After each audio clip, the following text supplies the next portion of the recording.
Well, it seems our boy had quite the stint at the facility. He was first admitted 13 years ago for severe schizophrenia. There's a veritable smorgasbord of symptoms, including hallucinations, delusions, paranoia, violent outbursts, you name it. Then last year, apparently he had some kind of unexplained, miraculous recovery.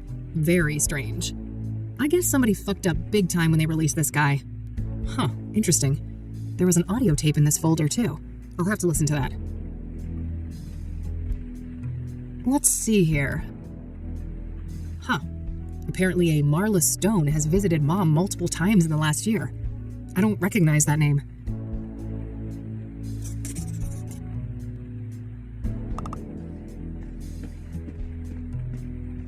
Can I talk to you for a sec? Sure, what's up? So it turns out that Mom had a returning visitor named Marla Stone. Interesting. What do you know about this person? That's literally it, just her name. All right. Maybe you can look her up somewhere? Yeah, worth a shot. Hey, thanks for the assist with Oscar. Happy to help. Did you find anything interesting in that office? I did, but let's catch up on all of that tonight. I still have some other things I need to do today. Sure thing.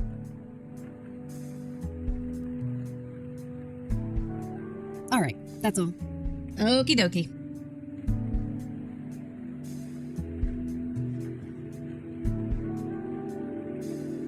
Worth a shot, but no dice.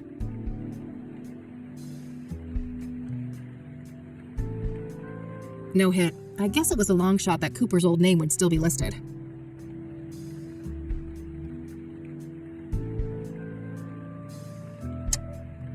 I'll cross-reference the address book with my notebook. Whoa, Marla Stone is a hit. Huh. Faith's cell phone number is listed under that name. Does that mean Marla Stone and Faith Cyrene are the same person? If they are, Mom could be the mystery caller from Engstrom's that Rachel overheard. It looks like the address for Marla Stone isn't the Onyx Row apartment, though. It's some P.O. box at the library, number 14. I better go check that out.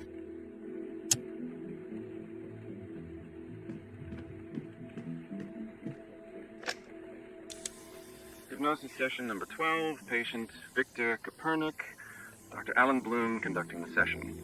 Victor, can you hear my voice? Yes, I can hear you, Dr. Bloom. Okay, Victor. I want us to go back to the forest. Can we do that? Yes, I'm in the woods. I'm in uniform. A work day like any other. Pleasant weather. This is nice. No people. Very good, Victor. Now take me forward to when you start to feel that something is amiss.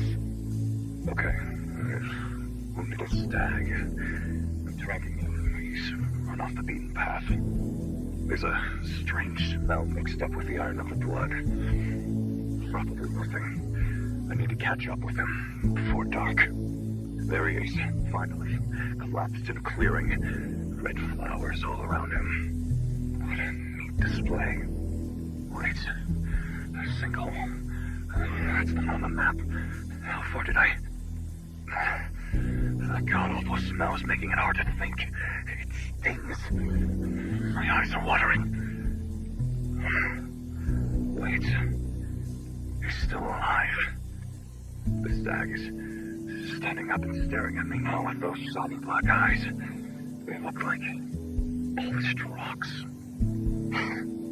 He speaks. What is he saying, Victor?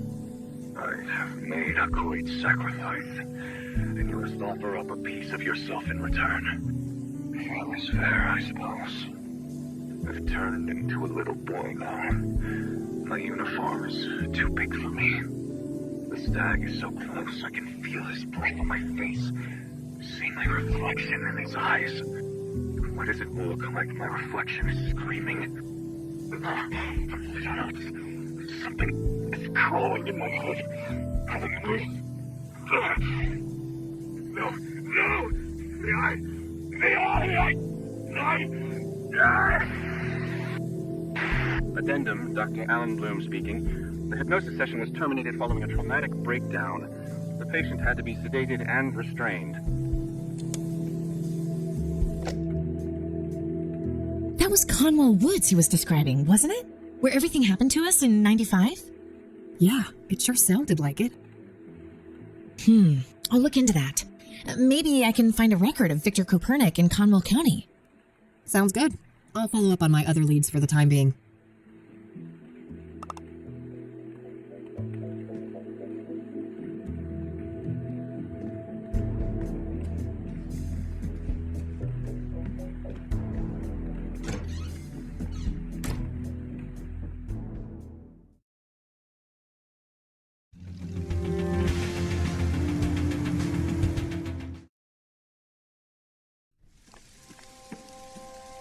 Tom was a no-show today, huh? Guess he's out and about?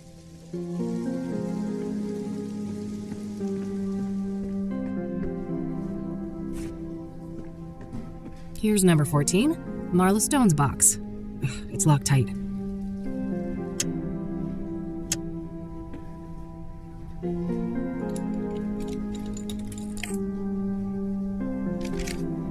There was a letter in there. It's a letter addressed to Marla Stone from a retired mining foreman. Interesting. He seems to be answering questions about obsidian veins in the mines around Cassidy. There's some kind of topographical map of the mines here, too. I'll separate it from the letter. Looks like Cooper has drawn a map here, a path through some kind of tunnels. There's no indication of where this is, though. Maybe if I had something to compare it with? Good idea.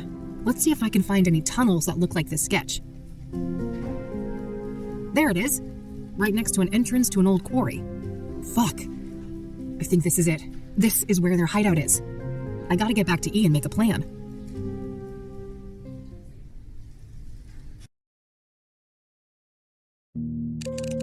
I can't believe it. We actually know where these awful people are now. Yes, we have to confront them tonight. If they've got Mom, God knows what they'll do to her. Just the two of us?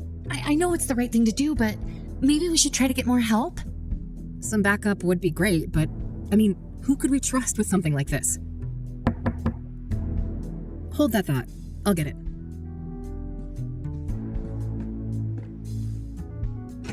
Detective Rain, we need to talk. Someone's got impeccable timing. Come on in, buddy.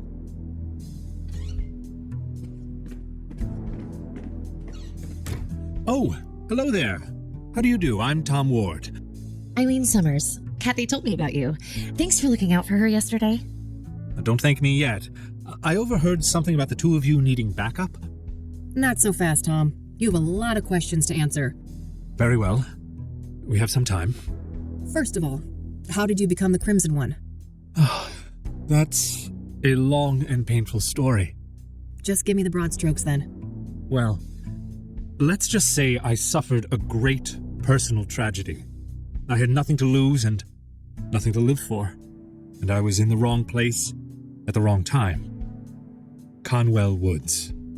In that moment of weakness, the old god seized me and wrapped me in that red velvet prison. And there I remained, until your blaze offered an escape. An escape? How? It's difficult to explain, but the fire weakened the old god enough for me to break free from his influence. So what? You're back to your former self now?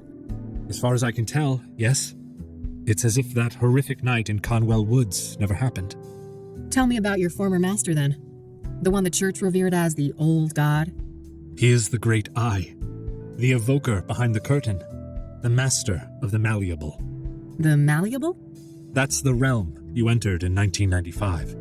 The shifting depths, powered by the red flowers. So what happened when I burned them all? You cut off the old god from our world and cauterized the threshold to the malleable.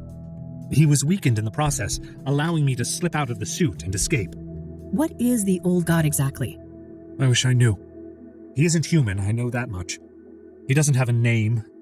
In fact, the concept of names is completely foreign to his kind. And he's bound to this malleable place? It seems so, but I can't say for certain. It is possible that he is the malleable incarnate. What does he want then? He should be called evil, for he did heinous things. But I believe he is simply a curious, reckless, powerful entity with no grasp of human morality. A child playing with ants, if you will.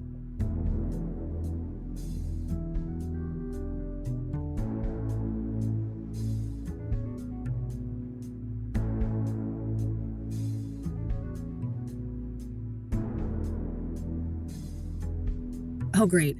We're at the whims of a supernatural entity behaving like a 4-year-old with an empathy disorder. You may be sarcastic, but that simile might be closer to the truth than you think. In any case, for many years the old god used me as the Crimson One to bring people into his sphere of influence so he could see what makes them tick. So that's why people started disappearing and going crazy? Yes. Then things took a turn for the worse when the church entered the picture. When Price the Elder, Father Bill, found the threshold in the sinkhole, and the malleable began to be used for their fanatical practices. So Father Bill was corrupted by the old god? If anything, they corrupted each other. I watched as the old god assumed a role of divine authority, aligned with Father Bill's zealous ideas of penance and contrition. So where does the Soothsayer come in? You think the killings are related to the old god? Yes, I believe that whoever is committing these murders is trying to restore the threshold to the malleable. How would they even do that? Through ritualistic killings. Obsidian is a material with mystical properties and intimately linked to the old god's power. Wait, isn't that supposed to be the red flowers? One does not exclude the other, and when combined, both of these elements have an even greater potency. That makes sense. I found indications that the bad guys have been cultivating red scythes. Probably to make pyre with, right? Oh, yes. That's been my working theory for some time now. As for what motivates these villains, I cannot say. Concerning Cooper, I might have a clue. I just found proof that before he changed his name, he used to work as a ranger in Conwell County. That's when he was admitted to Engstrom's. There you have it. He must have come into contact with the threshold in Conwell Woods, and the old god sank his claws into him. Makes sense. What about Cyrene, then? Is that the scarred woman? I've come across descriptions of her, but never a surname. That's her. She calls herself Faith Cyrene. I wish I could provide some insight, but I've learned very little of her. All right. I also wonder why the heck these people may have broken Mom out. Both Cooper and Sharon were at Engstrom's at the same time. They must have had some contact there. I guess so. Regardless, if she's with these people, Mom is in serious fucking trouble. Agreed. I'd go as far as to say mortal peril. Another thing, Tom. You mentioned a planetary conjunction? Ah, yes. When Saturn and Venus meet, the planes align and the malleable draws close. So that's when you think the bad guys will try to reestablish this threshold? That's what I fear, yes. At that moment, the conditions will be ideal. When does this event occur exactly? Oh, Meadow mentioned that before. It should be about 6 hours from now, give or take. All right, shit. Guess we're on the clock. Indeed. So how about it, Detective Rain? Shall we work together? What do you say, Kathy? 3 is a good number, isn't it?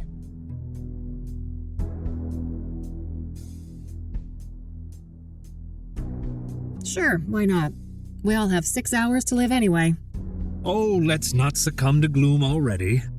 Yeah. I guess we better make a plan.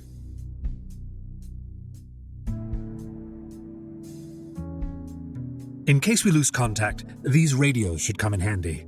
Good. Only one gun between the 3 of us, though? I guess I better not miss. At least we've got the element of surprise in our favor. I wouldn't be so sure. Andrea's notes mentioned a wireless surveillance system. Underground, those signals would likely be sent on a narrow low-band frequency. Okay, can we disrupt that somehow? I think so. I should be able to modify one of those radios to briefly jam the video feed. Perfect. You got a car, Tom? I do. You take the lead, we will follow.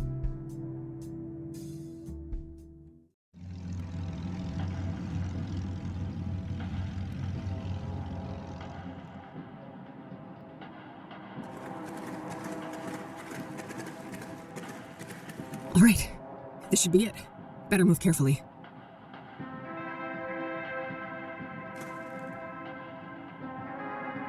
That door must lead deeper into the complex.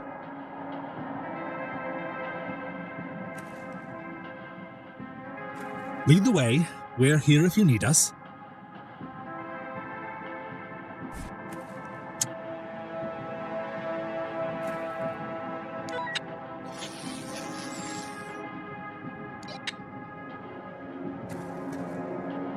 All right, the coast is clear. Let's go.